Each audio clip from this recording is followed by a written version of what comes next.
ಒಬ್ಬ ಕಣ್ಣಿಲ್ಲದ ಬ್ರಾಹ್ಮಣ ಬಂದು ಕೇಳ್ತಾನೆ, ವಾದಿರಾಜರೇ, ನೀವು ಮಾಡುವ ಅಲಂಕಾರಗಳನ್ನು ನನ್ನ ಕಣ್ಣಿನಿಂದ ನೋಡಬೇಕು ಅನ್ನೋ ಆಸೆಯಾಗಿದೆ.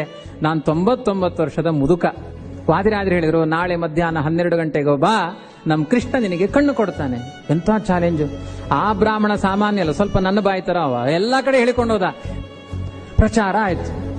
ಸಿಕ್ಕಾಪಟ್ಟೆ ಜನ, ಮಧ್ಯಾಹ್ನ ಕಾಲಕ್ಕೆ 1000 ಜನ ಕೃಷ್ಣ ಮಠದಲ್ಲಿ ಸೇರಿದ್ದಾರೆ. ಯಾಕೆ ಅಂದ್ರೆ ಕಣ್ಣು ತೆಗೆಯೋರು ತುಂಬಾ ಮಂದಿ ಇದ್ದಾರೆ, ಕಣ್ಣು ಕೊಡೋರು ಯಾರು ಅಂತ ನೋಡ್ಲಿಕ್ಕೆ ಬಂದ್ರು. ವಾದಿರಾಜರು ಕೃಷ್ಣನ ಆರಾಧನೆಯನ್ನು ಮಾಡ್ತಾ ಕೃಷ್ಣನ ಪಾದಕ್ಕೆ ಗಂಧವಿಟ್ಟು ಕೇಳ್ತಾರೆ. ಒಬ್ಬ ಹೊರಗಡೆ ಭಕ್ತ ಕಾಯ್ತಾ ಇದ್ದಾನೆ, ಕಣ್ಣು ಕೊಡು ಅಂತ ಕೇಳ್ತಾ ಇದ್ದಾನೆ. ನಿನ್ನ ಪಾದ ಕಮಲವನ ಅನನ್ಯವಾದ ಭಕ್ತಿಯಿಂದ ಆರಾಧನೆ ಮಾಡ್ತಾ ಇರುವ ಭಜಕ ನಾನು ನಿನ್ನ ಪಾದಕ್ಕಿಟ್ಟ ಗಂಧವನ್ನ ಭಕ್ತನಿಗೆ ಕೊಟ್ಟು ಕಣ್ಣಿಗೆ ಮುಟ್ಟಿಸಿಕೊ ಅಂದಾಗ ಅವನ ಕಣ್ಣು ಕಾಣಬೇಕು. ಕೃಷ್ಣ ಜಾಗ್ರತೆ. ದೇವರ ಹತ್ರ ಮಾತನಾಡೋದವರು, ವಾದಿರಾಜರು ಮಾತನಾಡುವ ಕ್ರಮ.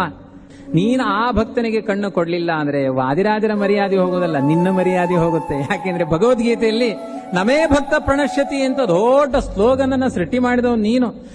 ಹೌದು ಅಂತಾದ್ರೆ ಆ ಭಕ್ತನಿಗೆ ಈ ಭಕ್ತ ಆ ಗಂಧ ಕೊಟ್ಟಾಗ ಕಣ್ಣು ಕೊಡಬೇಕು ನೀನು, ಇಲ್ಲಂದ್ರೆ ಮರ್ಯಾದೆ ನಿಂದು ಹೋಗುತ್ತೆ, ನಂದು ಮರ್ಯಾದೆ ಹೋಗೋದಿಲ್ಲ ಅಂತ ನಿಂದಾಸ್ತುತಿಯನ್ನ ಮಾಡಿ ಭಕ್ತನಿಗೆ ಆ ಗಂಧವನ್ನ ಕೊಟ್ರೆ, ಆ ಕೃಷ್ಣ ಮಠದ ಆವರಣದಲ್ಲಿ ಭಕ್ತ ಗಂಧವನ್ನ ಲೇಪಿಸಿಕೊಂಡು ದಿವ್ಯ ಚಕ್ಷುಸ್ಸನ್ನ ಪಡೆದು ಕೃಷ್ಣನನ್ನು ನೋಡ್ತಾ ಕುಣಿದಾಡ್ತಾನೆ. ಇದು ವಾದಿರಾಜರ ಮಹಿಮೆ. 99 ವರ್ಷದ ಮುದುಕನಿಗೂ ಕಣ್ಣು